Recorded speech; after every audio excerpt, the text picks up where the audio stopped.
Welcome to the Human Being Unleashed podcast, where we redefine, realign, and reimagine what it means to be human so that you can live a life with the health, wealth, and relationships that are inherently yours.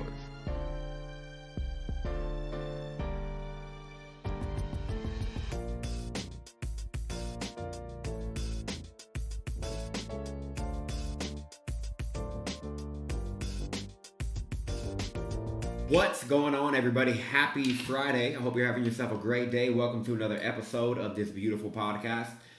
I want to bring to you guys something that I believe is going to go very well with what we covered last week, which is 5 ways to strengthen your ability to visualize or build that visualization muscle. Now, I already went over why visualization is important. If you missed that, let me just give it to you one more time. Visualization is extremely significant because, number one, you're always visualizing in some way, shape, or form. Number two, your mind only works towards the pictures you give it. And if you're not getting what you want, it's because you are consciously or unconsciously holding on to images that your mind is working towards, like it's working towards a goal, right?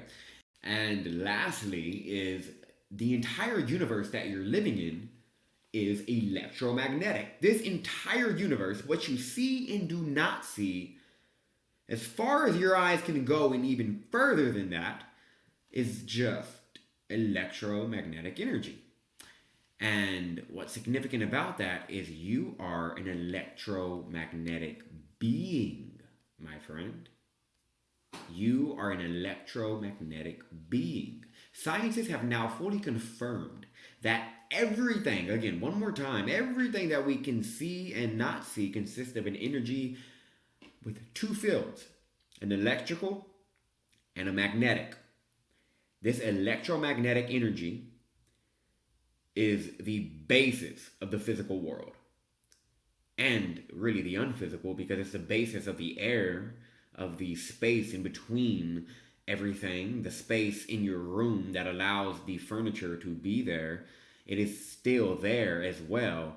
It's really the basis of all reality, if you think about it. Our thoughts themselves are literally electromagnetic impulses of energy. Okay? Everything is electromagnetic. And I just said our thoughts are neuroelectromagnetic impulses of energy. With that being said, your brain is literally electromagnetic. It consists of electric energy and magnetic energy, meaning that your brain is magnetic in its very nature. Nikola Tesla even wrote, "My brain is only a receiver in the universe. There is a core from which we obtain knowledge, strength, and inspiration. I have not yet penetrated into the secrets of this core, but I know that it exists." This basically means my brain is magnetic, and it not only receives energy, but it transmits vibrations of energy. And this core from which I am receiving and transmitting this energy is an unseen electromagnetic field. So with each thought, you have a direct effect on the electromagnetic charge around you, literally creating your reality on a moment-to-moment basis. But it really does not stop there, because our scientists have also built and are still developing sensors to measure these magnetic fields around us. And they have determined that the heart is a couple of 100 times stronger electrically than the brain in its electrical energy. But when it comes to magnetic energy, it is 5,000 times stronger. This means that our feelings have a literal impact on the world around us.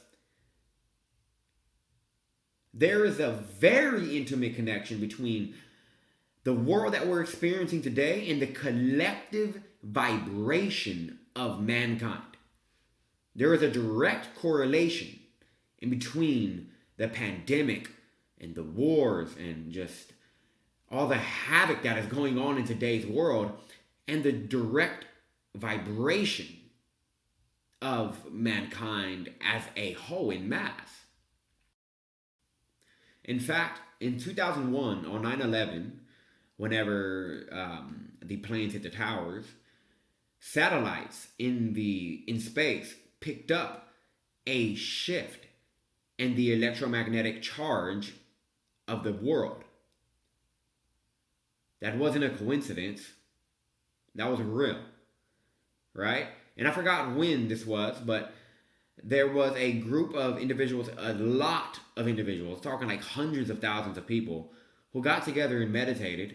And the day that they meditated, the crime in the war in and around that the entire, like, I think it was like the world, but please don't, like, go call the fact police on me on that one. It may have been the world or maybe that country or something, but all of that crime and the wars and like all of the violence just decreased significantly.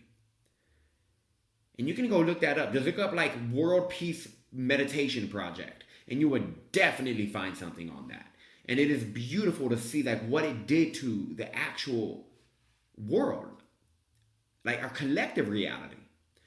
So your feelings are literally the paintbrush, right? They're like the paintbrush, but you're holding the paintbrush, which is why visualization, my friends, is so freaking important. I'm reading this book right now titled The Nature of Personal Reality by Jane Roberts, or Seth. Seth is the spirit or the higher, deeper aspect of herself that she's able to channel. It's like some Esther Hicks, and it's like basically like the same thing as Esther Hicks. In fact, Jerry Hicks writes about Jane Roberts and Robert Butts in the intro of The Law of Attraction, the teachings of Abraham. So should definitely check this book out. But it says in there, I have it actually right here. I wrote it down earlier. And it says, you are hardly at the mercy of a reality that exists apart from yourself or is thrust upon you.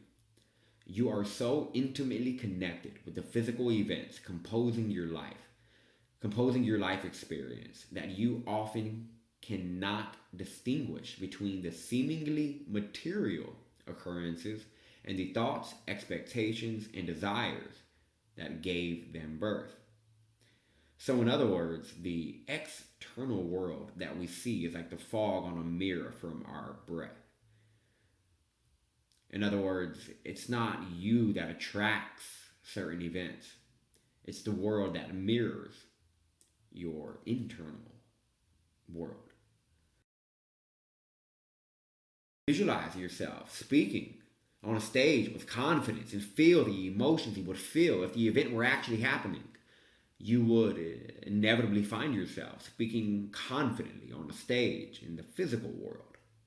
Not because you attracted the event, rather because you just created it. In your electromagnetic field, you radiated a certain energy. And you did that by making it real internally, in the mind and body first. The event is just, an after effect. It's just an expression of what's inside, because everything's created twice. So make no mistakes, this is not mere philosophy or New Age. This is the science of reality. So I went on a long, very long intro. That was a 9-minute intro. Oh my God. I don't know how you guys listen to me every week. I wouldn't listen to me. I mean, damn. All right, but let me make this some value so you can be like, all right, that 9-minute thing was nice. Anyways, I'm just playing. I would totally listen to me. All right, totally. Okay, number 1 is clarity. Have a clear mental picture of what you want. If you're not experiencing the things that you visualize, you're probably not that clear on what you want. First and foremost, we can be honest there. Now that you know the significant impact of your feelings, it's very important that you make it feel real. Be real out there. And the way that our mind works is the mind needs a clear picture to work towards. When the mind has a picture, it will work towards it. In fact, the mind always has a picture. Just like I said at the beginning of this episode, the mind always is holding a picture. It's the dominant image. This is your self-image. This is the way you perceive yourself, which is just the way you see the world, because the world is nothing but a aspect, a reflection of your own projections. So, and not that's not just my idea. Again, that is literally science. that is the quantum reality. There is your world, like the life that you experience, is a legit big mirror of your own projections, which is, I know, pretty like whoa, mind blowing and stuff, but it is what it is, right? Sit down, get your textbooks, because trust me when I say you need them. I said textbooks. I mean your notebooks. Get your notebooks. All right. So when you have a clear mental picture of what you want, you're able to work towards it, right? Now, this image that you have in your mind that you're always working towards, consciously or unconsciously, is the one you're working towards right now, and you can change it at any time. But the problem is most people create this dominant picture unconsciously by default. They don't deliberately create this picture. However, when you're clear on what you want, you can close your eyes and picture it over and over again. You give your mind a clear picture to work towards. When you're specific, the mind knows exactly what to do.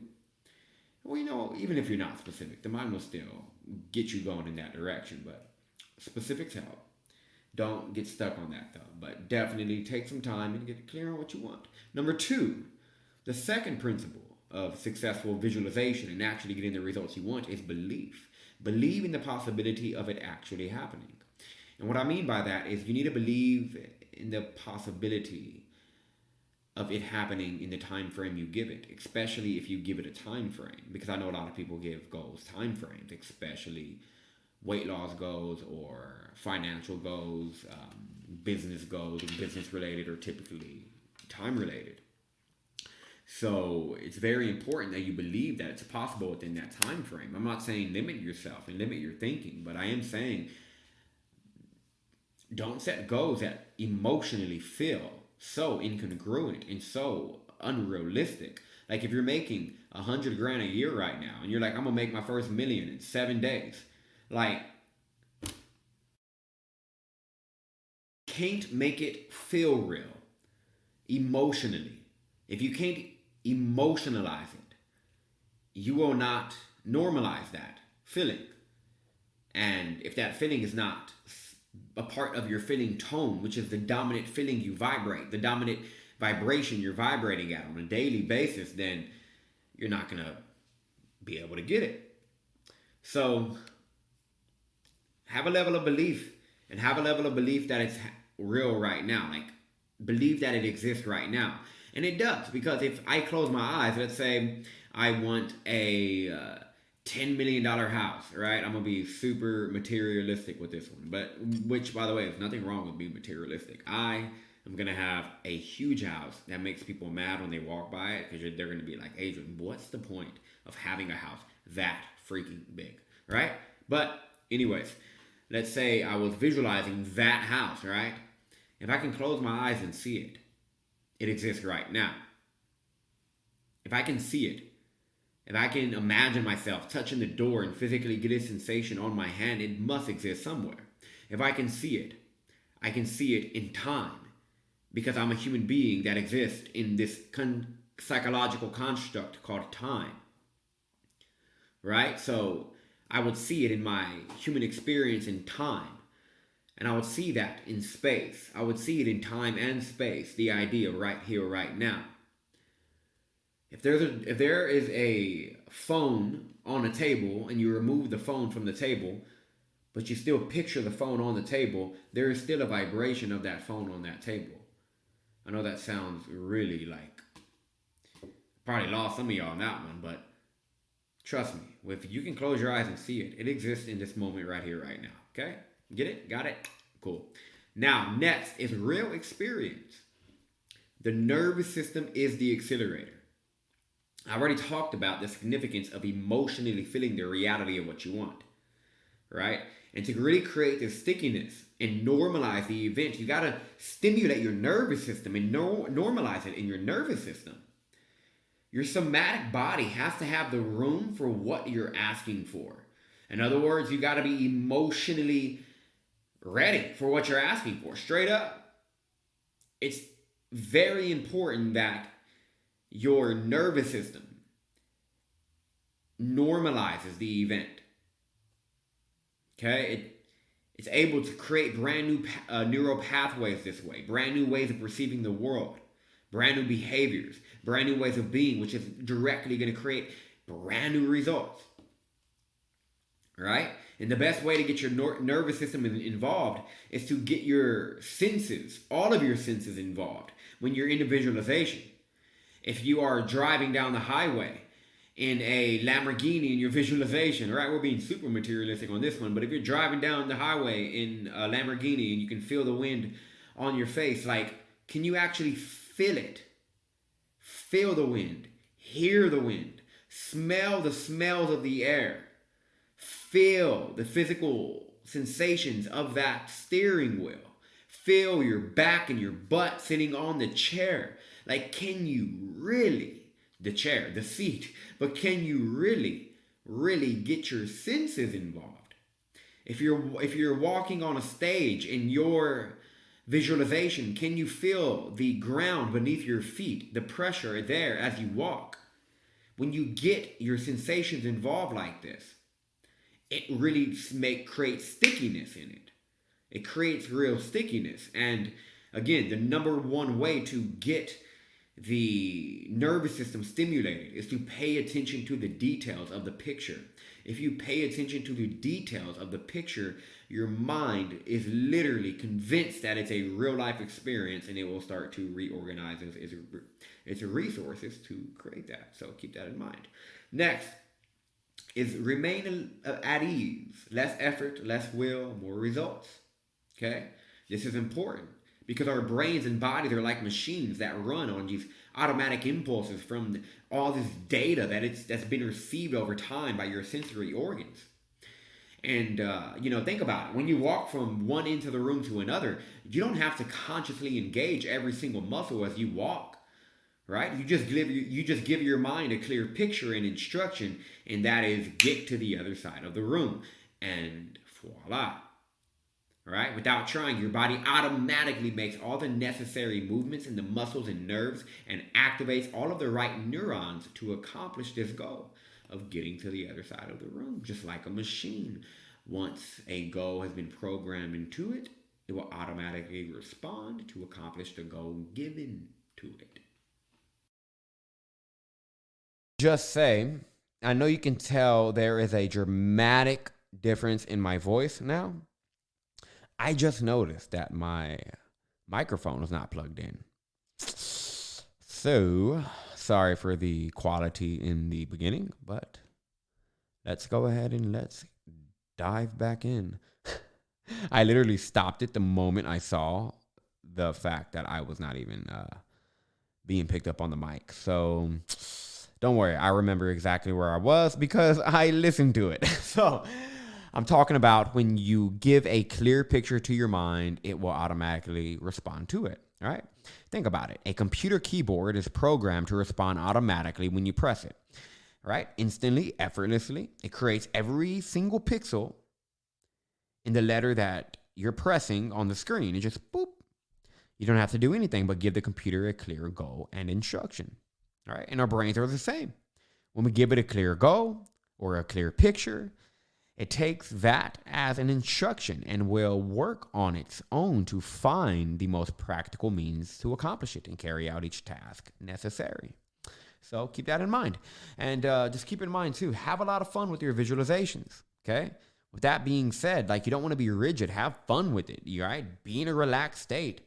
Make plans, but be flexible, right? Be flexible to other opportunities that may show up, right? Follow those hunches, even if they make 0 sense. These are very important things, so keep these in mind. Now, what else? Next, have a childlike wonder mentality, right? Have a complete absence of judgment. Think about this. When a 5-year-old little boy dresses up as Batman on Halloween, everybody else may see that little boy as a regular boy, but in his mind, he is the real Batman, and nobody can tell him otherwise. Because I remember when I used to dress up as a ninja. I remember one very specific Halloween. I dressed up as a ninja. I was like a blue ninja. My ninja outfit was blue. And I cannot tell you how cool I felt that day. I literally felt like I knew karate on every level. I was walking around like, look, if somebody there looks at my mom's butt, it's Chino Chop, right? Like, I was fully convinced that I was that ninja for that day. That level of playfulness and that level of assumption in an idea will lead to the emotional realization of it, because you're emotionally charging it up. So you're going to end up realizing it. Approach it with an attitude that failure is impossible. That's the goal. Next is recall and revisit previous experiences that made you feel successful. This is very important as well. Very important to recall these past experiences that made you feel successful or a sense of accomplishment, right? This was pioneered. Well, I'm not sure if it was really pioneered, but it was really this idea was shed a lot of light on by Maxwell Maltz, the author of Psycho-Cybernetics. And he talked about revisiting past experiences to stir up the emotion of success, or like create a positive electromagnetic charge, right? Because remember, our emotions influence our reality through influencing the electric and magnetic fields around us, right? So it's easy to see why stirring up or creative positive emotions is a big part of successfully changing your reality, right? So a good way to do this is when you get into a state of visualization, when you get into a nice state of relaxation, recall a past memory, a past event that made you feel successful, that made you feel brave, that made you feel courageous. Maybe it was the first time you were tying your shoes. It doesn't matter. Anything, any happy moment like that. Recall the moment, make those feelings feel as real as possible, like get yourself back in that memory, really get your senses involved. Feel the emotions from the event. When you feel yourself really charged up, then start picturing a future event, and you will be able to like carry over the positive feeling into the new image. It's a powerful tool. Next is consistency and repetition. That is the name of the game. Consistency and repetition. Just like in business, the consistent ones win. Just like in fitness, the consistent ones get results. Just like in anything, consistency forces things to happen. Failure cannot persist in the same room as persistence, yo. Our brains create neural pathways with persistence and repetition, right? Within 20 to 63 days is actually like the time frame that we build these neural pathways. Okay, and these neural pathways are built as you engage in new behaviors, as you engage in behavior, and you strengthen them, and then before you know it, it's automatically going, right? So it's important to frequently revisit the same picture during your visualization sessions to make sure you're getting that picture and you're giving your mind a clear goal, and stick with it until you realize it. All right, this gives your mind the clarity and time it needs to accept the image as true. When this happens, your inner genius will just carry everything out automatically, right? When you constantly change the picture in each visualization session, then your mind doesn't really get the time nor clarity it really needs. I personally, actually, now that I think about it, I personally don't recommend having any more than like 3 pictures you focus on at any given time. And when I say 3 that you focus on, I mean giving each picture sufficient focus each day. For example, my personal practice is I always have 3 goals that I focus on. You do not have to do what I do, by the way. I'm not saying do what I do. This is the method. This just is my personal way of doing it. Say there's 3 big goals. I always have 3 core goals over a 12-month period. All right. So like 3 big goals. And then I will create 3 windows of time throughout my day to sit quietly and focus on the picture. I wake up first thing in the morning, and then I meditate for an hour, but for 30 minutes of that hour, I am visualizing For 30 minutes, I'm just sitting and, just quiet, just sitting there. And then for the other 30 minutes, I start visualizing. And then midday, I'll take another 30-minute break, and then I would visualize again. And then in bed, I won't take any extra time. It doesn't really require extra time. When I put my phone away and I put, I wash my face, wash my teeth, and brush my teeth, and I'm ready for bed, I will lay down in bed and close my eyes and visualize as I drift off to sleep. And I will drift off to sleep while visualizing. So keep that in mind. But I will stick with 3 pictures, and I will do it consistently until I start realizing them. And when I realize them, I will either continue to do it in another level or capacity, or change my goals, right? Set new ones. And then lastly, the 8th tip, probably the most important one, is alpha and theta state activation. What I mean by that is getting your brain waves to slow down from beta to alpha and theta. A lot of people visualize in beta, which is okay. But when you visualize in alpha and theta, what happens is you start relaxing your mind and body a lot more. And what happens then is when you especially start to go past alpha and dip into theta, that door in between your conscious and unconscious kind of just swings wide open.